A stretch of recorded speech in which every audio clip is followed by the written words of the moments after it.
Баршаңызға ассалаумағалейкум достар. Бүгін жабыспайтын, езілмейтін, дара болып түсетін, сочный, мощный болып шығатын мантының рецептімен бөлісемін.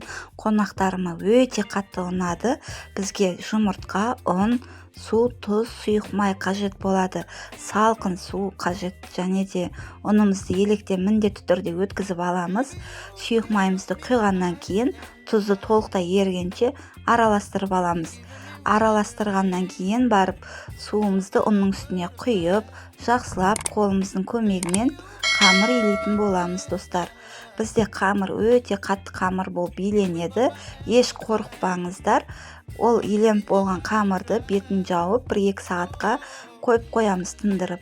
Дем алып, сонда өзі қамырдың жаңағы эластичный күшті болып иі қанып тұрады. Мінекей осындай қамырымызды үсті билеп алдық. Көріп тұрғандарыңыздай өте қатты болып иленеді. Осыны бетін жауып қоямыз. Енді фаршымызға тұз бұрышымызды саламыз. Пиязымызды ұсақтап тураймыз, немесе мен сияқты блендердің көмегімен қолдансаңыздар болады. Мен балаларым онша пиязды ұната бермейді, сондықтан блендерге салып барып фаршқа араластыратын боламын. Менде фарш тұздалған, бұрышын бәрін салып қойғанмын, ал сіздерге описанияға жазып қоямын. Солай тұздалмаған фарш болса тұздап жасайсыздар. Осылай пиязымызды езіп алғаннан кейін өзінің сөлі шығады, фаршқа қосылып, сулы болып, әдемі болып тұрады. Дәл осылайда жасап көріңіздер пиязды. Ұнамаса, ұсақтап турай берсеңіздер болады. Достар, сонымен қатар мен каналыма көбісі тіркелмейді екен, тіркелмей көреді екен видеоларымды.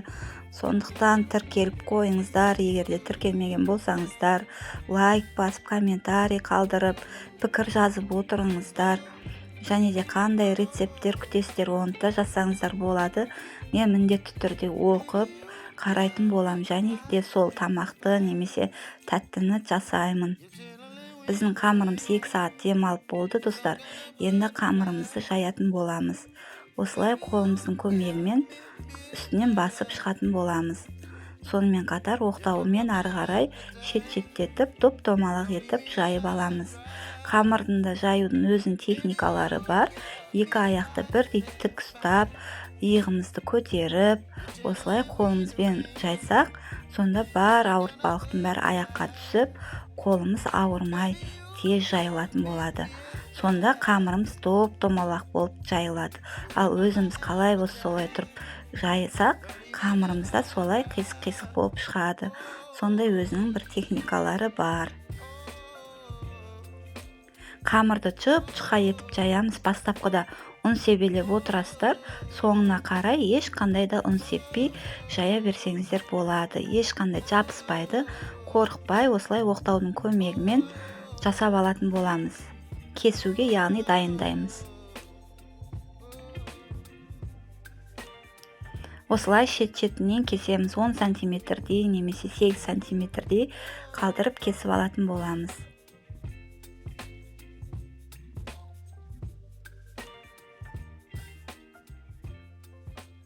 Ортасынан алып, тағы да қамырымызды жайып, бір-бірінің үстіне қойып, тағы да кесетін боламыз.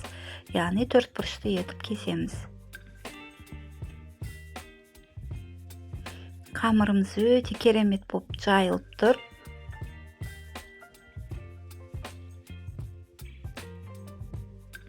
Дәл осы мантыны 2 айға дейін морозильникте шикі күйінде сақтауға болады. Осылай жасап морозильниктеріңізге салып қойсаңыздар, кез келген уақытта алып пісіре беруге де болады. Мінекей фаршымызды саламыз. Үлкен бір қасық саласыздар. Осылай шет-шеттерін жабыстырып түйіп шығамыз.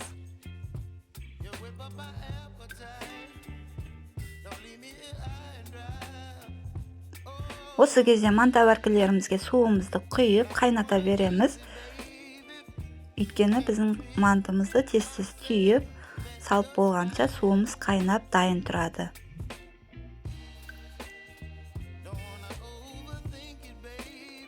міндетті түрде жасап көріңіздер достар. Мантымыз дайын, өте дәмді, сочный болып шықты. Ас болсын.